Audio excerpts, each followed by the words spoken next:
Okay, so this video is about measuring distances in space, and we're going to look at two main methods, and that is parallax and then the use of standard candles. Measuring distances in space is really tricky, and this is only two of the methods. There's lots of different methods, but these are the two main ones that people need to know about for A-level. So parallax relies on the parallax effect, and you might have heard of this before if you've looked at parallax error while doing experiments. And if you take your finger and you put it out in front of you, so take your finger like so, put it in front of you, then close one eye and look at your finger, and then close the other eye instead, so basically wink, you should see that your finger does this. It seems like it shifts from side to side, and that's because there's a shift in perspective when you're looking at it through your left eye and through your right eye.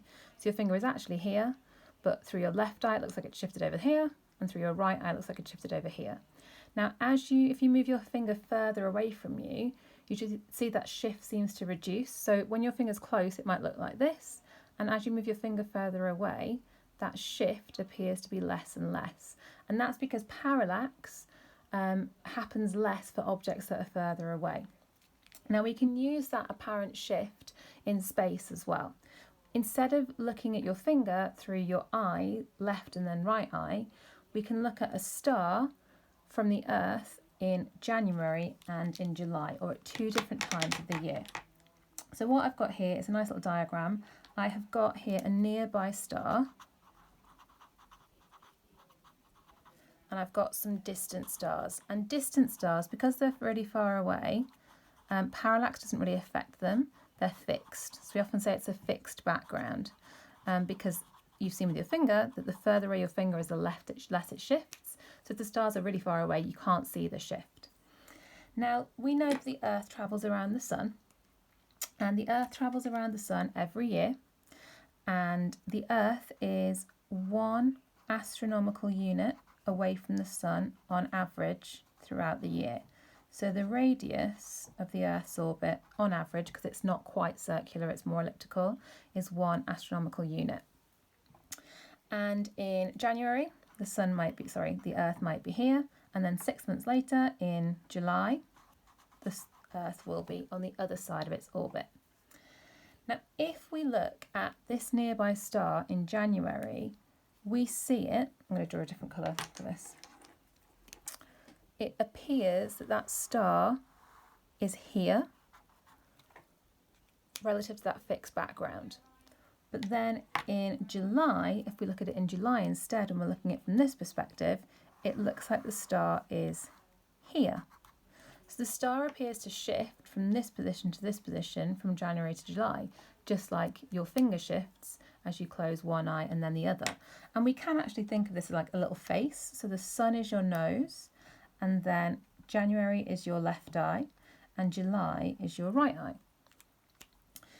Now we can use this shift to actually measure a distance, because this parallax shift, we usually think of it as an angle, because it's quite hard to think of it as just an amount of shift. So this here is labelled P. This is the parallax angle, or this one, that would also be the parallax angle, but we can label one of them. And then this D is the distance to the star. And we can see we've got a triangle going on, so we can use some trigonometry if we want to.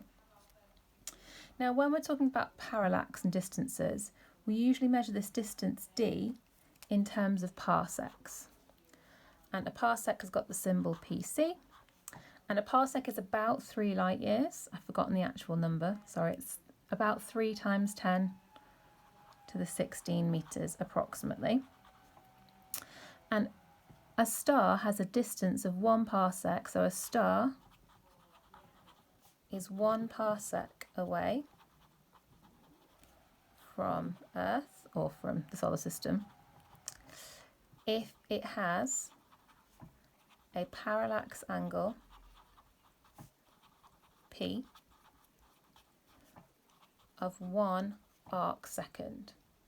So if this angle is 1 arcsecond, by definition this distance is 1 parsec. And we use parsecs and parallax and arcseconds to make an easier equation in a second, but you might not know what an arcsecond is. So an arcsecond, which is this little symbol here, is 1 3,600th of a degree. So we know that in a circle there are 360 degrees in a circle. And if I wanted to look at that 1 degree, so in 1 degree there are 60 arc minutes in 1 degree. So we can split up that degree into 60 sections. And then if we think about 1 arc minute, there are 60 arc seconds in 1 arc minute. It's just a way of having a smaller value for angle. So there are 3,600 arc seconds in a degree. So for a parallax angle of 1 arc second of 3,600 of a degree, that gives you a distance of about 1 parsec away. Now our closest neighbour is Proxima Centauri, and that is 4 light years away, which is just over a parsec away. So our closest star has a parallax shift of less than 1 arc second. These are tiny shifts we're looking at. But the reason we use these somewhat annoying units are because if we use these annoying units, we can write a nice equation, and we can write this equation here. That the distance to the star equals 1 over the parallax angle. But to do this, you have to have the distance in parsecs, and you have to have the parallax angle in arc seconds. Otherwise, it's not so simple. It's still an inverse relationship, but there's a constant there, which is a function of the angle.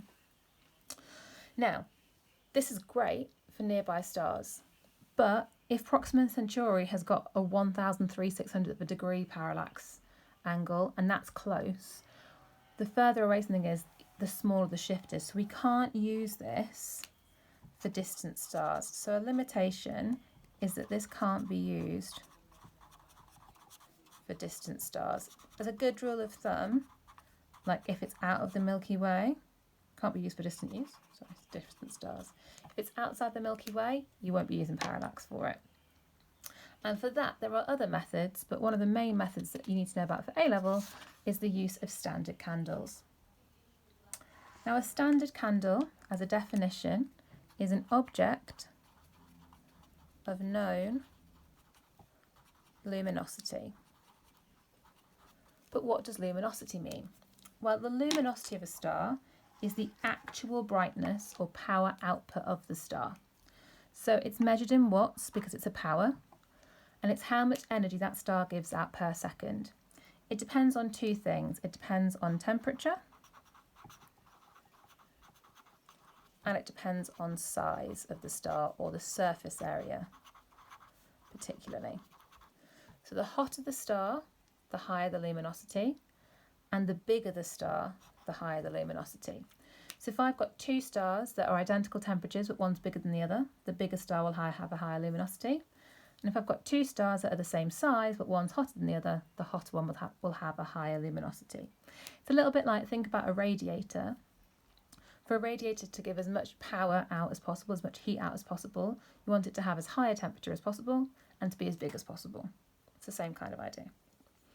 Now, to work out a distance from this luminosity, we also need to know something called flux about a star. So luminosity is an intrinsic property of a star. It doesn't matter where you're observing it from, the star has the same luminosity if you're looking at it from Earth or from a different galaxy, which obviously for us is not possible, but maybe for some other life forms. However, when we look at a star, we don't see its luminosity. We see its apparent or its observed brightness. How bright does it look to us? Now, a star could look bright because it's very bright, actually, it's got high luminosity, or because it's close. So we can't just say, oh, that's a bright star, it must be a big star, it must be nearby. It depends on both the brightness and the distance. So the apparent or observed brightness of a star is also known as flux. It's also known as intensity, and therefore often has the symbol I. And as it's an intensity, think back to year 12 content, intensity equals power over area. So it has a unit of watts per metre squared. Now, the apparent brightness, how bright a star happens to look to us on Earth, depends on, firstly, its actual brightness, which is also known, as we've just learnt, aka luminosity. Annoyingly, this pen is running out. I'll have to switch. And it also depends on its distance from Earth. the further away a star is, the dimmer it will look. And the relationship here is that the intensity of a star is inversely proportional to the square of the distance. If you've got a star that's twice as far, if you've got two stars and they're identical and one is twice as far away, it will be a quarter as bright. And it's to do with the fact that when a star is radiating out its light, it's radiating that light out over an area, a surface area, not just a circle, but the whole surface area around that star. And if this is the radius of the circle, the area of the surface area is equal to 4 pi r squared. The area of a sphere, the surface area of a sphere is 4 pi r squared. So as you increase that area, you've got to spread that light out over a bigger surface area. So as you increase that distance, the radius, you're going to increase the area it's spread out over. Now there's a relationship between these two values, and that is that flux or intensity is equal to luminosity divided by 4 pi r squared. All I've done is take this equation, intensity is power over area. The power I care about for a star is its luminosity, and the area is this surface area of the distance from the star. So actually we don't usually write an r, we usually write a d, and then this r, the radius of the sphere of where the light is being spread out over, is the distance to the star.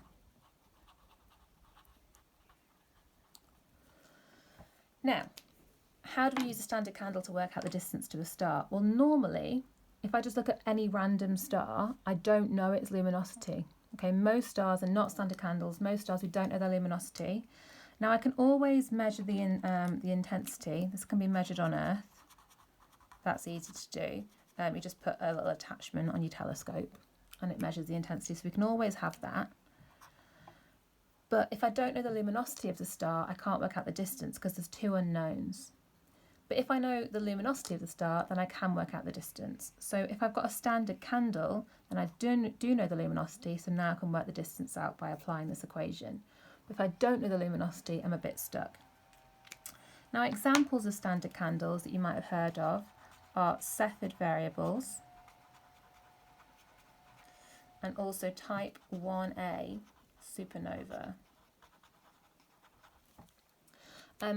I'm teaching Edexcel, and for Edexcel you don't have to specifically know about how they work. You just have to be able to apply this equation in this process. But I think it is useful to have a look up at them. So if you type Cepheid variables into Google, into YouTube, there's loads of videos that explain how they work. Same for type 1a supernova. But both of these stars are objects of known luminosity. They're stars that have a set luminosity, that mean that if we identify the star as a Cepheid variable or a supernova, we can work out the luminosity. We can always measure the observed brightness on Earth, and then we can apply this equation, and that means we can solve and work out the distance. Now, like I say, this is just two methods that we can use to work out distance to space. They're both inherently quite unreliable. They're not the most accurate. There are other methods we can use, but all measuring distances in space is difficult. It's all pretty kind of hairy. And generally, the reason that we've got so much uncertainty in many of our values in space is because we can't measure distances properly, because we can't just go there with a tape measure. And it's a lot of assumptions and it's a lot of things in the way. So it is a tricky area. But although it's a tricky area, hopefully that was helpful to try and understand it a little bit.